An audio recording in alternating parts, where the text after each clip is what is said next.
So you want to become a medium? Well, little surprise, you already are. In this episode, I want to take us back to the basics. And this is for anyone who is new to mediumship and connecting with the other side, or maybe they've been on this journey for quite a while and they want a refresher and they want to go back to square one, go back to the basics. This podcast, Third Eyesight, is for anyone who's either on this journey, has been on this journey, is going through a reset in their journey, or maybe you're just curious about all this stuff. You've never explored mediumship. You never have explored the ability of talking to the other side. So this is for all of you, but especially for you if you are new to this journey. So welcome. It's the reason I started this podcast, Third Eyesight. I started this podcast because I discovered my mediumship abilities. I was already really obsessed with the paranormal and the supernatural and the ghost shows and ghost tours, the paranormal investigations, spooky things. And I wanted to have a place where I could talk about my experiences, but also have other people talk about their experiences. So just a little note, if you have a supernatural experience you want to share or a spiritual experience you want to share on the podcast, email me. I'll talk about it and I would love to share it. Okay? Go to my website. So, you are a medium. You already are a medium. Okay? I'm not going to fight you on this. I believe it's fact. Okay? And I'm going to share this analogy. I've used this analogy before, but I'm going to make it more specific about cooking in a kitchen versus going to a restaurant. Let's say you love peanut butter and jelly sandwiches. And for those of you who maybe are in another country, maybe not the US, in American culture, peanut butter and jelly sandwiches are quite a staple. Very childhood nostalgia kind of dish, okay? So let's say that's your favorite dish. It's your favorite dish, but you find out there's a restaurant down the road that has just opened up and they do the gourmet. They serve the gourmet version of peanut butter and jelly sandwiches. And you go eat it. And it's really delicious. But you decide, I'm going to enjoy this gourmet peanut butter and jelly sandwich. It's not something I would ever make at home. I can try to make it. And maybe be successful at making it, but I'm just going to enjoy it at the restaurant. Okay? That's kind of how it works seeing a medium. You can make the dish yourself, but there's nothing wrong with going to the restaurant to enjoy the dish being served by somebody else because maybe they make it in a certain way. Maybe they add certain flavors that you wouldn't add at home or that you wouldn't want to try yourself. And maybe they have another way of serving the dish that you've never thought of before. You are a medium. You can go see a medium for a reading just to get a different perspective, a different take on the experience with spirit. But know that you can make the dish yourself too. It may be different, maybe a different way of enjoying or making the dish, but you can make the dish nonetheless. I hope that analogy helps and makes sense.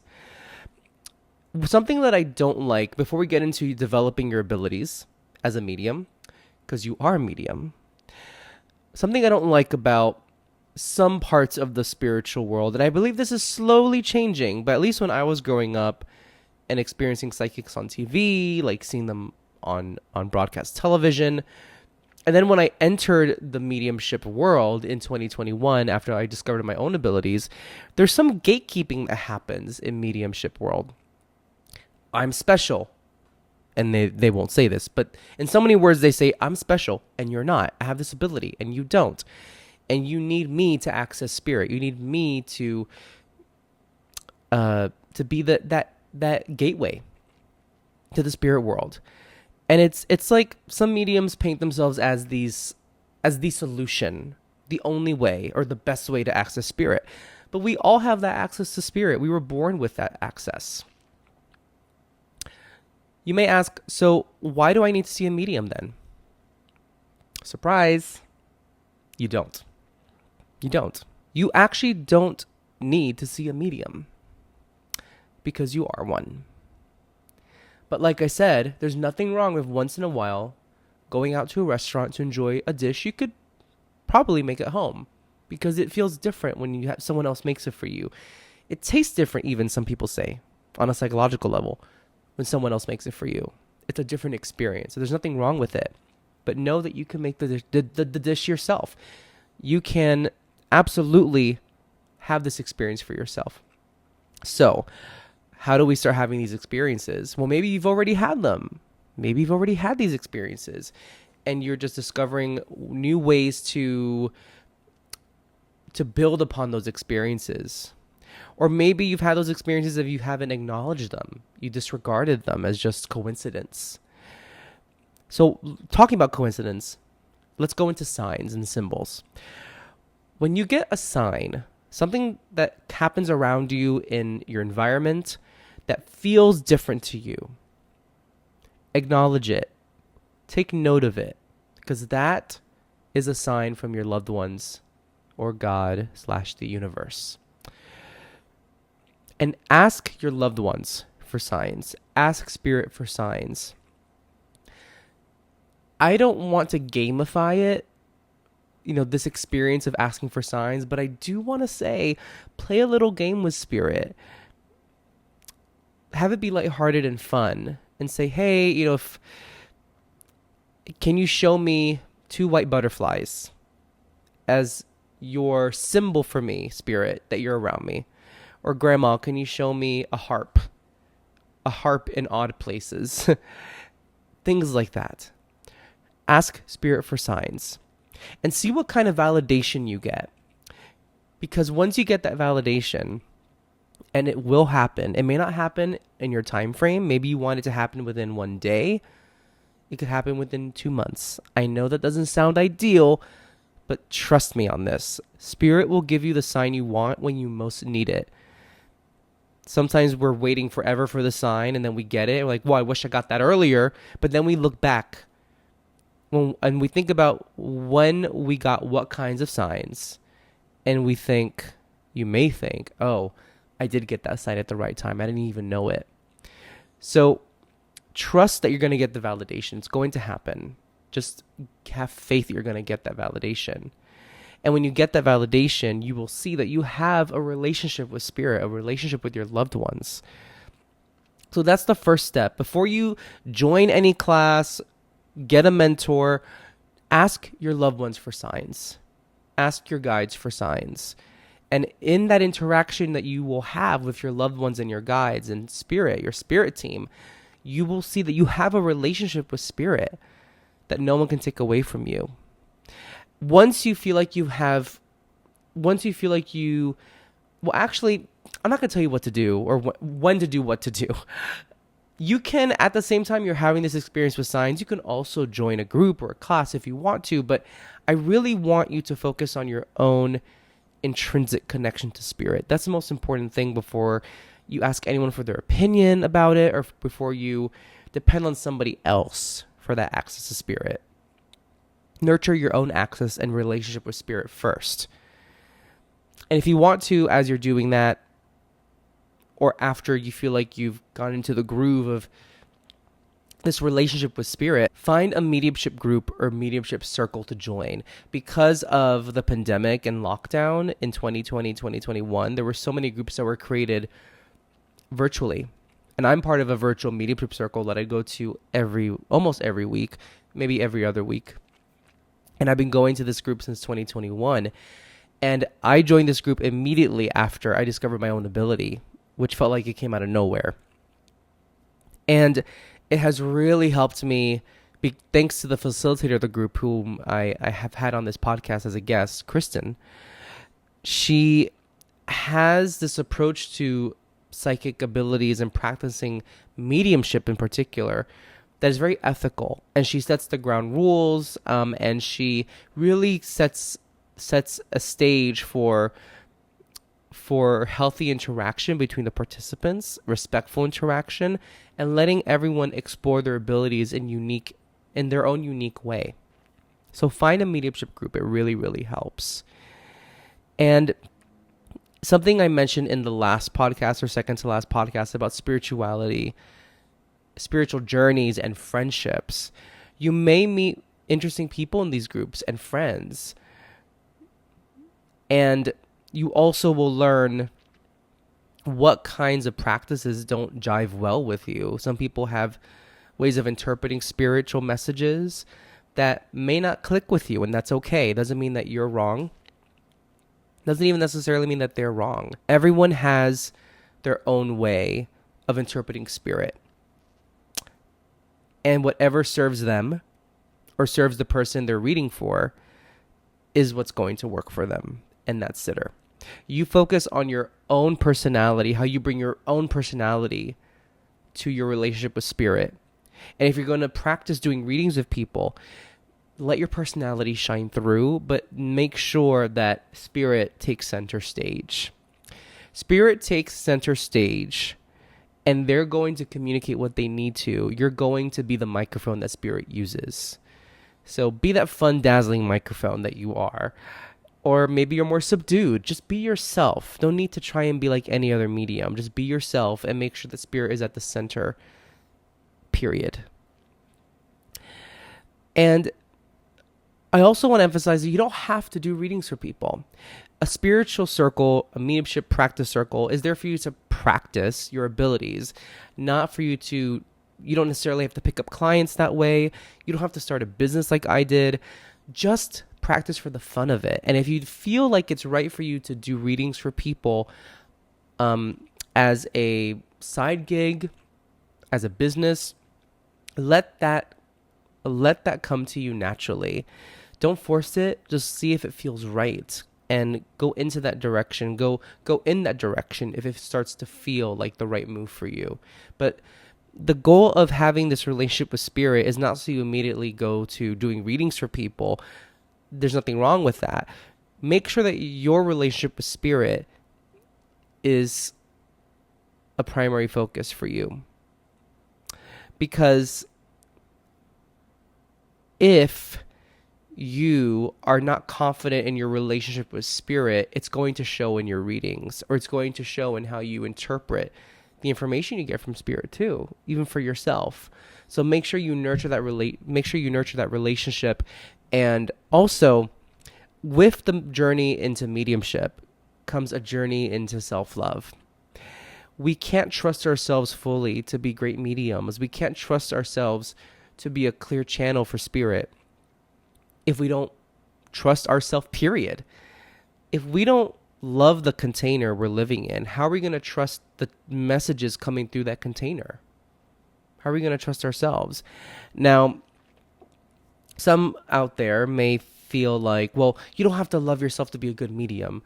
No, you don't, but it definitely makes it much easier. And if the point of being a medium, and this is what I believe the point of in being a medium is to give people hope, share the love of spirit. If we are willing to be that channel for other people but not ourselves, there's a block there. So please explore your mediumship, have fun with it, and when the time comes where you come into a part of your journey, you come up against a part of your journey where you start to face your lack of self-love or lack of self-appreciation, lean into it and get the support you need. A therapist, a psychiatrist, a coach. There's a reason that self-love is coming up for you, that the need to love yourself, appreciate yourself is coming up for you on your journey into mediumship. And that's actually what my mediumship journey, that's where it led me to a journey of another sub-journey of self-love. And I quickly want to say that this is one of the reasons I started my business as a spiritual coach, because I know what it's like to be surprised by abilities like this, or to embark into a new spiritual era of my life and not know where to go and wanting some guidance. So if you're interested in talking to a spiritual coach, feel free to reach out to me on my website. I would love to help other people discover their psychic abilities, discover their mediumship abilities, and find ways to implement that into their everyday life, or to find the modalities, the communities that will support them on this journey. So I'm here for you. The last thing I want to say is it's okay to be wrong as a medium. It's okay to be wrong about a message you deliver. It's normal. Don't be hard on yourself. And I wouldn't trust the word of any medium who says they are 100% accurate all the time. I don't believe it's possible. I have seen Teresa Caputo, whom some of you know I love. I've seen her live on stage many times, and there are times when she got some things wrong. It didn't happen often. She's quite good. Tyler Henry I also saw on stage, and he got some things wrong too. And neither of those two people, to me, are less of great mediums because of those moments where they got things wrong. It's so normal. We are human beings. We are these human containers receiving non-human information, and we're trying to interpret it, and we can misinterpret something. But sometimes also, you may think you're getting something wrong, and then that client or that person you're talking to a month later tells you, hey, that thing you said that I thought you were wrong about, it's actually true. My mother told me my grandma did have that locket with a pink heart in it. That happens a lot. It happens a lot. But don't be hard on yourself if you're practicing and you're just starting and you get things wrong, because it is very easy at the beginning of this mediumistic journey for you. It's easy to feel discouraged when you get something wrong. But just know that even the best mediums out there get things wrong sometimes. And I'll say myself, I'm confident enough to say I am a good medium. I used to not be confident about that until I started loving myself more. And I'm still learning to love myself more. But I do think I'm a good medium. But I am far from being a perfect medium. I do not get things right all the time. Just tonight, I was on Mediumship Circle, and I was channeling for somebody, and most of what I said didn't land. And I told her, I'm not hitting the marks. I'm going to let someone else go. And before I would have totally cringed about that, I felt embarrassed. I still feel the cringe. It is uncomfortable, but I don't let it bother me now. So just know that it's okay. It's okay to get something wrong in a reading. Just trust the process. And I think there's a lot of pressure out there from the larger culture to be a perfect psychic, a perfect medium who gets things accurate all the time. I'm thinking of when people say, oh, you're psychic? Oh, can you read my mind? Like, I don't want to. I wouldn't want to know what's on your mind all the time. And I think people have this idea, people who are not as invested in this kind of journey themselves, they have this idea that we are all-knowing. Look, if I were all-knowing, I wouldn't have the issues in my life that I do, right? I would have everything in my life solved. But that's just not the human journey. And so again, we are human beings on a human journey doing this spiritual work. And I mean work with a lowercase w, not making money work. Just we are humans on this spiritual journey, I mean to say. We are imperfect beings. Imperfect beings. And that's okay. We're not here to be perfect. And that includes mediumship. We're not here to be perfect mediums. So if I had to put a summary on this episode, it's number 1, you are a medium. Number 2, trust yourself when you get those signs and ask for those signs. Interact with spirit in your own way. Join communities that will support you in this journey, that will open your life up to new ways of looking at mediumship. Maybe you can learn from other people too. And being in practice circles, mediumship circles, you get to learn how other people interpret different things, and maybe that will resonate with you. Maybe it won't, and that's just as valuable. And number 3, it's okay to be wrong in a reading. It's okay to be wrong in how you interpret something from spirit. Spirit loves you regardless, and spirit will still want to work with you if you misinterpret something, because spirit is forgiving. Spirit is unconditionally loving, and they want us to succeed. Succeed doesn't mean being perfect. Succeed means living the life experience. Living the experience. The end result really doesn't matter. Having someone at the end of a reading go, oh my God, how did you know that? That's nice and all, but it's not the goal. The goal is the experience itself. Is the healing happening? Is the person open to is the person you're reading for open to a new chapter in their life? Are they open to seeing something in a new perspective? And I believe spirit in a reading, in a mediumship reading, comes through again to give hope, to tell the person in front of you that they're loved, and that this soul that we're talking to, that this soul is still around, watching after them and looking after them, watching everything going on in their life and smiling. To me, that's the goal of a mediumship reading. The end goal that is based in ego, like shock and tears, those are all wonderful because they're wonderful expressions they're wonderful human expressions, and if they happen, they happen. That's lovely.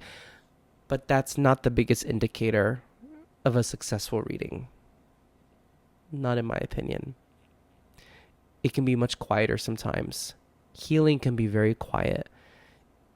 And as long as, and this is my own personal opinion, as long as somebody you're channeling for steps away feeling more hope, you've done your job.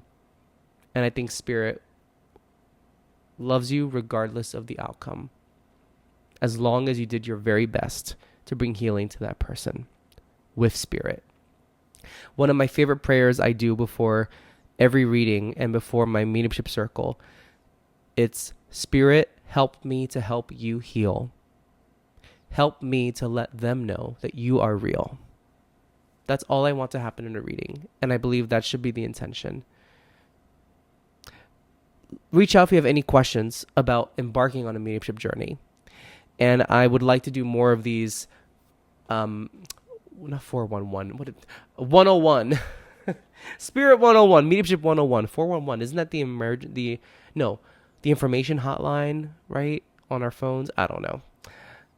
Spirit 101. I want to do more of these because as I progressed in this podcast over time, doing more episodes, I haven't done as many back to basic episodes. And I know that there are always people embarking on a new part of their spiritual journey. And I think this is a great moment. Something tells me this is a great moment to bring this up right now, the basics of mediumship.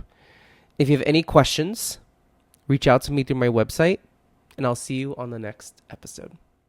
This podcast is really about helping you trust your own intuition and step into your power. If you'd like to work with me directly, you can learn more at juanfrancisco.co. That's juanfrancisco.co. And please remember to subscribe to the podcast and share it with a friend.